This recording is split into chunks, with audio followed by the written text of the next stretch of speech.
മിശിഹായിൽ അനുഗ്രഹീതരായവരെ, ദിവ്യകാരുണ്യ ഈശോ ഈ ദിവസം നിങ്ങളെല്ലാവരെയും സമർത്ഥമായി അനുഗ്രഹിക്കുകയും അവിടുത്തെ കൃപകൾ കൊണ്ടും അനുഗ്രഹങ്ങൾ കൊണ്ടും നിങ്ങളെ ഓരോരുത്തരെയും നിറയ്ക്കുകയും ചെയ്യട്ടെ എന്നും പ്രത്യേകമായിട്ട് പ്രാർത്ഥിക്കുകയാണ്.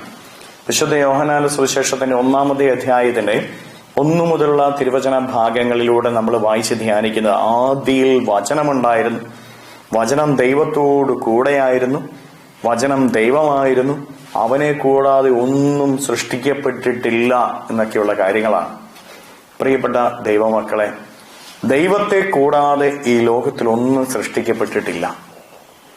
നമ്മൾ സൃഷ്ടിക്കപ്പെട്ടത് ദൈവത്താലാണ്.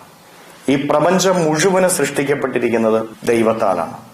ദൈവത്തെ കൂടാതെ ഒന്നും സൃഷ്ടിക്കപ്പെട്ടിട്ടില്ല. ദൈവത്തെ കൂടാതെ സൃഷ്ടിക്കപ്പെട്ടത് ഏക കാര്യം അത് തിന്മയാണ്. നമ്മുടെ ജീവിതത്തെ സൃഷ്ടിച്ചത് ദൈവമാണെങ്കിൽ നമ്മുടെ ജീവിതത്തിന്റെ ഉയർച്ച ദൈവത്തിലൂടെയേ സാധ്യതമാവുകയുള്ളൂ. നമുക്കറിയാം, നമ്മളൊരു മൊബൈൽ വാങ്ങുക, അതിന് കേട് വന്നു കഴിഞ്ഞാൽ നമ്മളത് ആരുടെ അടുത്തെന്നാണോ വാങ്ങി അവന്റെ അടുത്തേക്കാണ് പോകുന്നത്.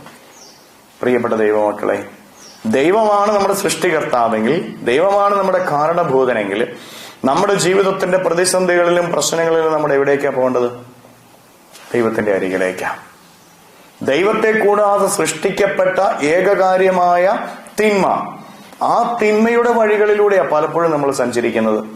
പ്രിയപ്പെട്ടവരെ, നമ്മുടെ ജീവിതത്തിന്റെ പരാജയത്തിന്റെ കാരണം, നമ്മുടെ ജീവിതത്തിന്റെ പ്രശ്നങ്ങൾക്ക് കാരണം, നമ്മുടെ ജീവിതത്തിന്റെ തകർച്ചകൾക്ക് കാരണം ദൈവത്തെ കൂടാതെ സൃഷ്ടിക്കപ്പെട്ട ഏകകാര്യമായ തിന്മയുടെ പിന്നാലെ അത് പ്രവർത്തിച്ചുകൊണ്ട് നമ്മൾ ഓരോരുത്തരും നടക്കുന്നു. ആ തിന്മയെ നമ്മൾ ഓരോരുത്തരും സ്നേഹിക്കുന്നു.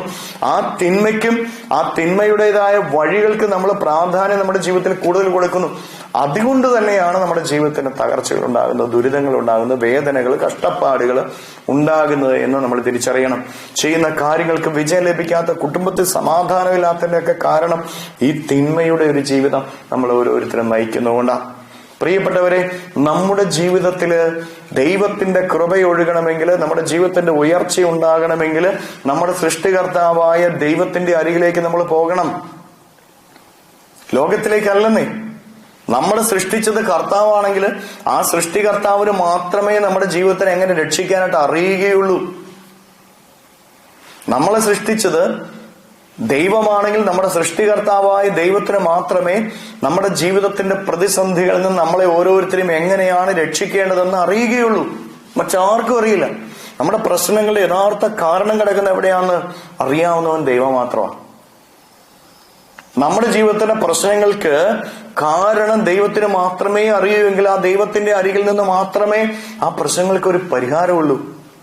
ഈ ലോകത്തിൽ ഏതെങ്കിലും വ്യക്തികൾക്ക് നമ്മുടെ ജീവിതത്തിന്റെ അടിസ്ഥാന പ്രശ്നം എവിടെയാണെന്ന് പറയാൻ പറ്റുമോ? പറ്റത്തില്ല. കാരണം അവർക്ക് അറിയില്ല.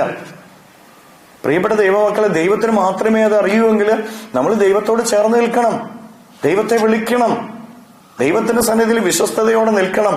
കാരണം അവൻ വഴിയല്ലാതെ ഈ ലോകത്തിൽ ഒന്നും സൃഷ്ടിക്കപ്പെട്ടിട്ടില്ല. അവൻ വഴിയല്ലാതെ സൃഷ്ടിക്കപ്പെട്ടിരിക്കുന്ന തിന്മ മാത്രമാണ്. നമ്മളെ ഓരോരുത്തരെയും ദൈവമാണ് സൃഷ്ടിച്ചിരിക്കുന്നത്. നമ്മളെ ഓരോരുത്തരെയും വളർത്തേണ്ടതും ദൈവമാണ്.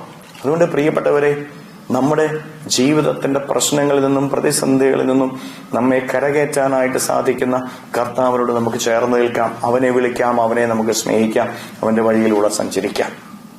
പ്രത്യേകിച്ച് ഈശോയുടെ പിറവിക്ക് വേണ്ടി ഏറ്റവും അടുത്ത ഒരുക്കത്തിലായിരിക്കേണ്ട ഈ ദിവസങ്ങളിൽ പ്രിയപ്പെട്ടവരെ, നമ്മൾ കർത്താവിനോട് ചേർന്ന് നിൽക്കുക, കർത്താവിന്റെ വഴിയിലൂടെ സഞ്ചരിക്കുക. ഈ ദിവസങ്ങൾ കൂടുതൽ കർത്താവിനോട് ചേർന്ന് നിൽക്കാം, കർത്താവിനെ വിളിക്കാം. കർത്താവ് നമ്മളെ രക്ഷിക്കട്ടെ, സഹായിക്കട്ടെ. കരങ്ങളെ യാചനയോടെ പിടിച്ച് ഞങ്ങളെ രക്ഷിച്ച കർത്താവെ രക്ഷിക്കണമേ എന്ന് അപേക്ഷിച്ച് എല്ലാം സമർപ്പിച്ചുകൊണ്ട് സ്തുതിക്കാം. ഹല്ലേലൂയ. ഈശോയെ നന്ദി. ഹല്ലേലൂയ, ഹല്ലേലൂയ, ഹല്ലേലൂയ, ഹല്ലേലൂയ, ഹല്ലേലൂയ. കർത്താവ് ഈശോയെ മക്കളെ ഓരോരുത്തരെയും സമർപ്പിക്കുന്നവരെ ഓരോരുത്തരെയും അനുഗ്രഹിക്കുകയും ആശീർവദിക്കുകയും ചെയ്യണമേ. ഞങ്ങളുടെ സൃഷ്ടികർത്താവായ അങ്ങേക്ക് മാത്രമേ ഞങ്ങളെ രക്ഷിക്കുവാൻ സാധിക്കുകയുള്ളൂ എന്ന് ഞങ്ങൾ തിരിച്ചറിയുന്നു. ഈശോയെ ഞങ്ങളെ രക്ഷിക്കണമേ. അവിടുത്തെ വഴികളിൽ അവിടുന്ന് ഞങ്ങളുടെ കൂടെ ഉണ്ടായിരിക്കണമേ. അവിടുന്ന് ഞങ്ങളെ പരിപാലിക്കണമേ. രോഗത്തിൽ നിന്ന്, പീഡകളിൽ നിന്ന്, അസ്വസ്ഥതകളിൽ നിന്ന്, തകർച്ചകളിൽ നിന്ന്, ദുരന്തങ്ങളിൽ നിന്ന്, ഇല്ലായ്മകളിൽ നിന്ന്, ദാരിദ്ര്യ ദുഃഖങ്ങളിൽ നിന്ന്, പകർച്ചവ്യാധികൾ ഞങ്ങളെ ഓരോരുത്തരും രക്ഷിക്കുകയും സംരക്ഷിക്കുകയും പരിപാലിക്കുകയും ചെയ്യണമേ.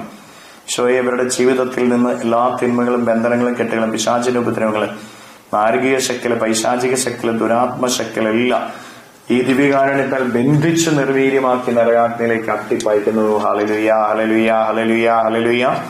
നിത്യപിതാവും പുത്രനും പരിശുദ്ധാത്മാവുമായ സർവേശ്വരായ എന്നേക്കും ആമേൻ.